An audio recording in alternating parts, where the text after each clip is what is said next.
दोस्तों, इस दुनिया में कुछ लोग कम मेहनत करके भी करोड़ों कमा लेते हैं और वहीं कुछ लोग दिन रात गधे जैसा मेहनत करते रहते हैं, फिर भी सिर्फ गुजारा ही कर पाते हैं।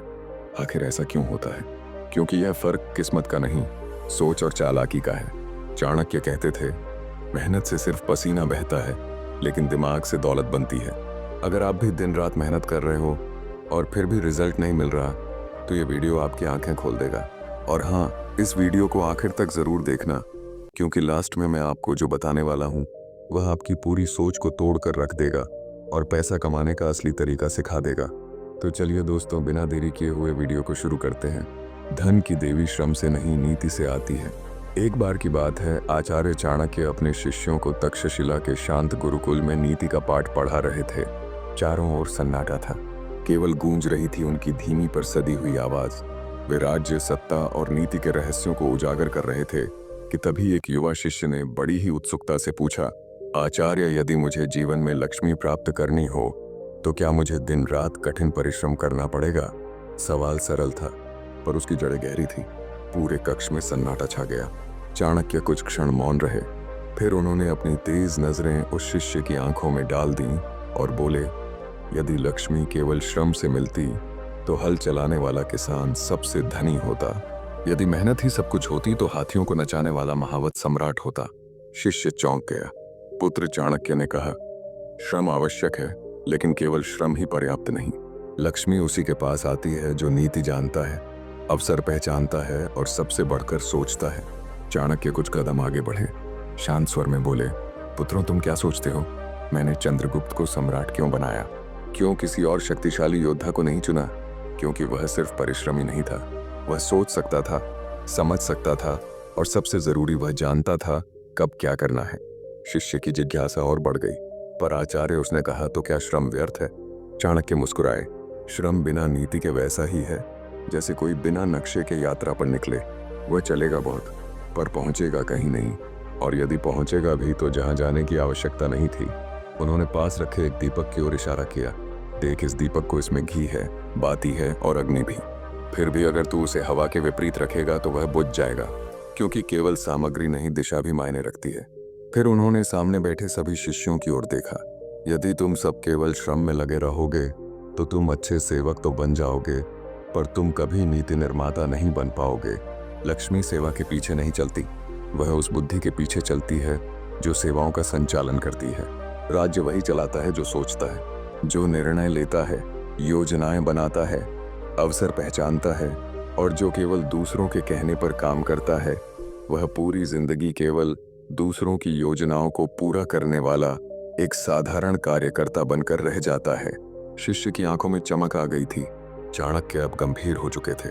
ध्यान से सुन पुत्र, लक्ष्मी एक देवी है, और देवी को बुलाने के लिए मंदिर जितना सुंदर होना चाहिए, उतना ही मंत्र भी शुद्ध होना चाहिए। तेरा शरीर श्रम का मंदिर है, पर नीति ही वह मंत्र है जिससे लक्ष्मी आकर्षित होती है। कुछ पल के लिए मौन छा गया। फिर चाणक्य अंतिम पंक्ति बोले, धन उसे नहीं मिलता जो पसीना बहाता है, बल्कि उसे मिलता है जो जानता है कि पसीना कहाँ, कब और किसके लिए बहाना है। चाणक्य की वह अंतिम पंक्ति जैसे शिष्यों के हृदय में उतर गई और वहां देर तक गूंजती रही। उस दिन आचार्य चाणक्य की बातें शिष्यों के मन में गहराई से उतर चुकी थीं। बातें समाप्त हो गई थीं, पर उनके प्रभाव का अंत नहीं हुआ था। नीति का वह पाठ केवल एक संवाद नहीं, एक दृष्टिकोण था जो जीवन बदलने की दिशा दिखा चुका था। यही था उस दिन का अंत, और चुपचाप सब अपने पने ध्यान में लौट गए। कुछ दिन बाद की बात है। मगध की राजधानी में एक विशेष सभा बुलाई गई थी। सभा में व्यापारी, सैनिक, किसान, विद्वान, सभी वर्गों के लोग मौजूद थे। आचार्य चाणक्य स्वयं वहां नीति का उपदेश देने वाले थे। उनके साथ था सम्राट चंद्रगुप्त। अब एक राजा, परंतु आचार्य के लिए आज भी वही जिज्ञासु छात्र। सभा का वातावरण गंभीर था। चंद्रगुप्त ने सभा को संबोधित करते हुए कहा, आचार्य, जब आपने मुझे नीति का पहला पाठ सिखाया था, तब आपने कहा था, धन उसकी ओर नहीं जाता जो उसे चाहता है, बल्कि उसकी ओर जाता है जो उसे समझता है। आज इस सभा में हर व्यक्ति यही समझना चाहता है कि लक्ष्मी की चाल को कैसे पहचाना जाए। अब मंच पर आचार्य चाणक्य खड़े हुए और वहां एक ऐसी शांति छा गई जिसमें केवल विचार गूंज सकते थे। चाणक्य ने सभा की ओर देखा और बोले, धन को केवल कमाना पर्याप्त नहीं है, उसका चरित्र समझो। लक्ष्मी स्थिर नहीं है, वह पानी की तरह है। जहां उसे गहराई और शुद्धता मिले वहां रुक जाती है, जहां लालच और भ्रम हो वहां वह ठहरती नहीं। उन्होंने सभा में बैठे किसानों की ओर इशारा किया। एक किसान दिन भर खेत में काम करता है, पर अगर वह यह ना जान पाए कि कौन सी फसल कब बोनी है तो उसकी मेहनत व्यर्थ जाती है। मेहनत से अनाज नहीं उगता, समय की समझ और नीति से फसलें आती हैं। फिर उन्होंने व्यापारियों की ओर देखा। एक व्यापारी बाजार में हर दिन बैठता है, पर यदि वह यह ना जाने कि कब किस वस्तु की मांग बढ़ेगी तो वह घाटे में रहेगा। व्यापार में लाभ केवल मेहनत से नहीं बुद्धि से आता है। सभा अब ध्यानपूर्वक सुन रही थी। चाणक्य ने आगे कहा, धन उसी का मित्र बनता है जो इसे सम्मान देता है। धन का सम्मान मतलब उसे सिर्फ खर्च करने की वस्तु ना समझो, उसे अवसर बनाओ। दूसरों के लिए काम पैदा करो, तब लक्ष्मी प्रसन्न होती है। फिर उन्होंने अपनी बात को और गहरा करते हुए कहा, धन की चाल यह है, वह तेज भागती नहीं है, पर जो उसके पीछे भागता है वह जरूर थक जाता है। विवेकी व्यक्ति वही है जो खुद को ऐसा बनाता है कि धन खुद उसके पास खींच कर आए। सभा में कई लोग अब धीरे धीरे अपनी गर्दन हिला रहे थे, जैसे वे अपने जीवन की गलतियों को पहली बार समझ रहे हों। चंद्रगुप्त ने पूछा, आचार्य, अगर कोई निर्धन व्यक्ति आपके बताए नियम अपनाए तो क्या वह सच में धनवान बन सकता है? चाणक्य मुस्कुराए, पुत्र, जब मैंने तुझे पहली बार देखा था तो निर्धन था, लेकिन विचारों से समृद्ध था। तेरे पास धन नहीं पर नीति थी। लक्ष्मी वहां नहीं जाती जहां दिखावा है, वह वहां जाती है जहां संयम, धैर्य और समझ है।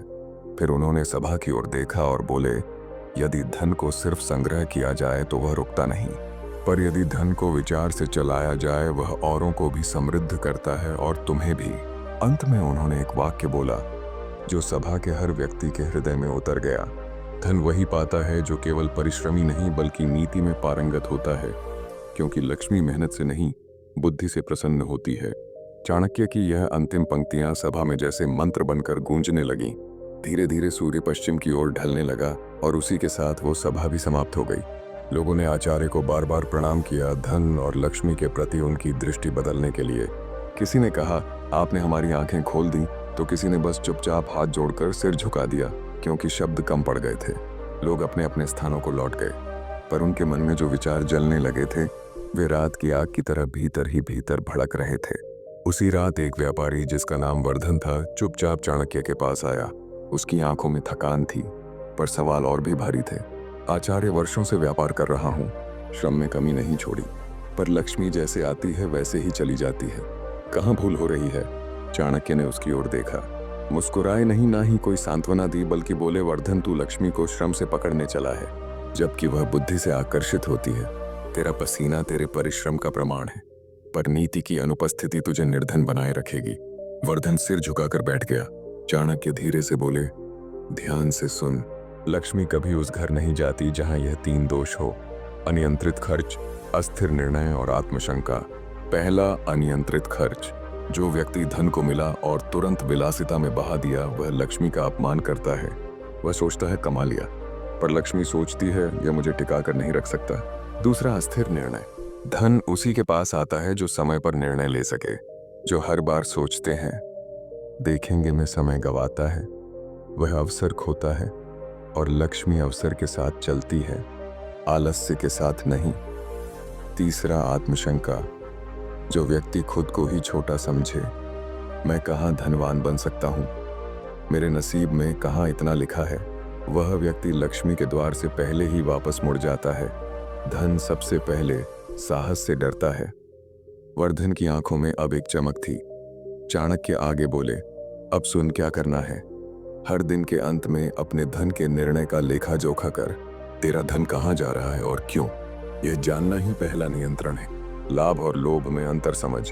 कभी कभी एक सौदा बड़ा लगता है, पर उसका परिणाम धन नहीं बर्बादी होता है। जो हर बार लाभ ही देखे वह नीति को खो देता है। लक्ष्मी उसे नहीं पहचानती। अपने समय को दान ना कर, हर क्षण एक मुद्रा है। जिसने समय का मूल्य पहचाना उसने लक्ष्मी की जड़ पकड़ ली। अब चुप्पी थी, पर वह मौन शांति का नहीं अंदर से बदलने का था। चाणक्य ने अंत में कहा, धन की देवी को सोने की माला नहीं चाहिए, उसे चाहिए ऐसा मन जो स्थिर हो और ऐसा मस्तिष्क जो नीति से भरा हो, वही उसे रोक सकता है। वर्धन ने सिर झुका लिया। उस दिन उसने धन की तलाश छोड़ी और बुद्धि की यात्रा शुरू की। दोस्तों, आपने अगर वीडियो को यहाँ तक देखा है तो यकीन मानिए आप सच में अमीर बनने के लायक हैं। आपके अंदर जरूर एक जुनून है जिंदगी में कुछ बड़ा करने का, और वह धैर्य भी है जो हर किसी में नहीं होता। अब मैं बताने जा रहा हूँ चाणक्य की सबसे शक्तिशाली धन नीति, जो आपकी सोच को ऐसे बदलेगी कि धन और लक्ष्मी खुद चल कर आएंगे। मेहनत कम, समझदारी ज्यादा। तो अंत तक जरूर देखना, क्योंकि असली रहस्य अब शुरू होता है। जो केवल श्रम करता है वह रथ का पहिया खींचता है, पर जो सोचता है वह रथ पर सवार होता है। आचार्य चाणक्य कहते हैं, धन मेहनत से नहीं नीति से आता है। जो धन को केवल परिश्रम से बुलाना चाहता है वह जीवन भर खटता है, पर लक्ष्मी नहीं आती। पहली नीति, लक्ष्मी बुद्धि की दासी है, श्रम की नहीं। चाणक्य कहते हैं, लक्ष्मी उस व्यक्ति के पास जाती है जो अपने मस्तिष्क से निर्णय लेता है, जो जानता है कब किसके लिए कितना परिश्रम करना है। केवल मेहनत करने से लक्ष्मी नहीं आती। नीति से मेहनत को दिशा दो, तभी वह फल देती है। दूसरी नीति, धन को पकड़ने से पहले खुद को संभालो। चाणक्य कहते हैं, धन दौलत से पहले आता है संयम और चरित्र। जो व्यक्ति धन के आने से पहले ही फिसल जाए वो धन को स्थायी नहीं रख सकता। लक्ष्मी वहीं रुकती है जहां आत्मनियंत्रण होता है। तीसरी नीति, धन खर्च करने की नीति कमाने से बड़ी होती है। चाणक्य कहते हैं, धन कमाना एक कला है, पर उसे बचाना और बढ़ाना यह नीति है। जो जहां तहां खर्च करता है वह धन को अपमानित करता है। लक्ष्मी तब भागती है जब उसका सम्मान नहीं होता। चौथी नीति, समय धन से भी मूल्यवान है। चाणक्य कहते हैं, जिसने समय को व्यर्थ गवाया उसने लाखों स्वर्ण मुद्राएं गवाई। समय का सदुपयोग करने वाला अवश्य लक्ष्मी को आकर्षित करता है, क्योंकि लक्ष्मी वहां नहीं जाती जहां आलस्य हो। पांचवी नीति, बुद्धि का निवेश सबसे बड़ा निवेश है। चाणक्य कहते हैं, धन को केवल वस्तुओं में मत लगाओ, बुद्धि में लगाओ। जो अपने ज्ञान को बढ़ाता है वह स्वयं को ऐसा बना देता है कि धन उसकी ओर खींच कर आता है। छठी नीति, अवसर पहचानने वाला ही अमीर बनता है। चाणक्य कहते हैं, अवसर खुद नहीं आते, उन्हें देखना, पहचानना और पकड़ना पड़ता है। जो केवल काम में डूबा रहे और सोच ना सके वो अवसर खोता है, और लक्ष्मी भी। सातवीं नीति, धन को रोकने की कला सीखो। चाणक्य कहते हैं, धन कमाना सरल है, पर उसे रोकना, संभालना और बढ़ाना यही असली चातुर्य है। जो अपने घर की दीवारें मजबूत करता है वही लक्ष्मी को भीतर रख सकता है। अंत में चाणक्य कहते हैं, धन का संबंध परिश्रम से नहीं सोच से होता है, क्योंकि श्रमिक बदलते हैं पर नीति से चलने वाले राज करते हैं। तो दोस्तों, अगर आप भी जीवन में धन, संपत्ति, ज्ञान और असली सफलता पाना चाहते हैं तो हमारे चैनल को अभी लाइक, शेयर और सब्सक्राइब जरूर करें, क्योंकि यहाँ हर शब्द आपका जीवन बदलने की ताकत रखता है।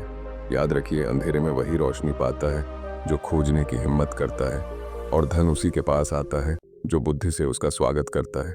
मिलते हैं अगले वीडियो में, तब तक हमसे जुड़े रहिए और अपना ख्याल रखिए।